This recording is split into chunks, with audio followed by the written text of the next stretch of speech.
L'esprit sans commencement ni fin. Huang Po fut un grand maître éclairé.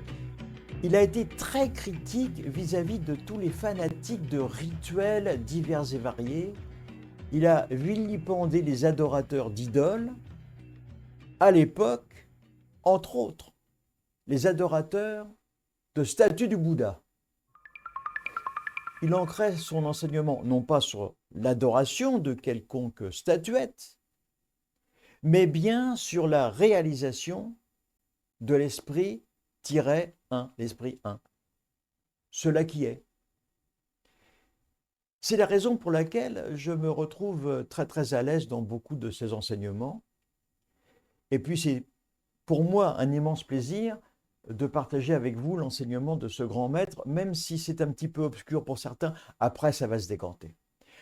Nous ne devons pas non plus oublier d'où vient Huang Po. Il est inculte, comme il cuisine, dans un temple où on ne sait pas trop bien qui il est. Et il va devenir donc le neuvième patriarche de l'école du Chan. On va reprendre la lecture du Teaching Zen, qui est un livre en anglais que je vous suggère de lire, si vous ne l'avez pas encore fait, et si vous comprenez l'anglais. Le Bouddha et tous les êtres sensibles ne sont rien d'autre que l'esprit aux côtés duquel rien n'existe. Et cet esprit, qui est sans commencement ni fin, est à naître et en même temps indestructible. Voilà. Nous avons ici l'illustration de cet esprit vraiment éclairé qu'était Huang Po.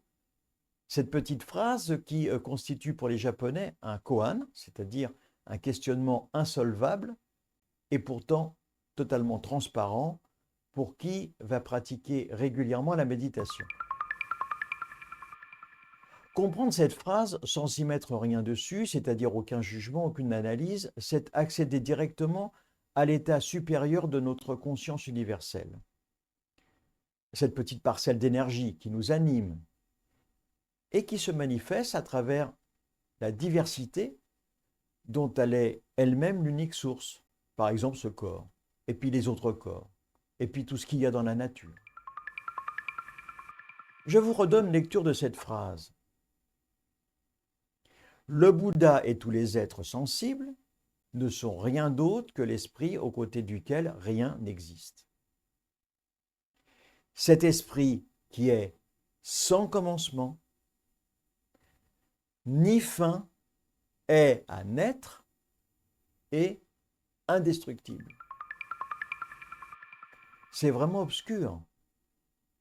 Et puis Huang Po continue, il dit, il n'est pas vert, il n'est pas jaune, il n'a aucune apparence, n'appartient pas aux catégories de choses qui existent ou n'existent pas. Il ne peut pas non plus être considéré en termes de nouveau ou d'ancien. Il n'est ni long ni court, il n'est pas petit, il n'est pas grand.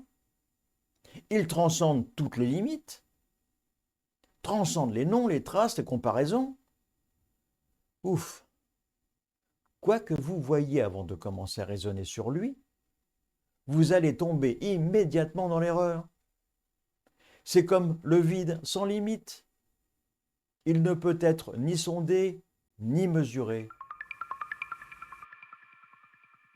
Cet esprit seul est le Bouddha. Il n'y a aucune distinction entre le Bouddha et les choses sensibles. Autrement dit, entre le Bouddha et vous. Huang Po nous dit donc qu'il est totalement inutile d'essayer de parler à partir de l'esprit ordinaire. Cet esprit qui s'exprime en ce moment face à vous. Inutile de chercher à comprendre ce qu'est cet esprit. Il conseille donc à ses pratiquants d'abandonner la recherche à ce sujet à partir de cet esprit ordinaire, pour la raison simple qu'il est absolument impossible et incompréhensible de par la limitation de notre conscience humaine, incapable de comprendre cela qui est. Huang Po suggère quoi? Eh bien, il suggère d'accéder à la conscience universelle par la pratique de la méditation sans objet. Alors seulement, si l'esprit d'éveil se présente, il n'y aura plus rien à comprendre et plus rien à réaliser. Voilà, nous allons terminer avec une petite phrase. Seulement si l'esprit d'éveil se présente, il n'y aura plus rien à comprendre, plus rien à réaliser. Quoi que vous voyiez avant de commencer à raisonner sur lui, vous tomberez immédiatement dans l'erreur.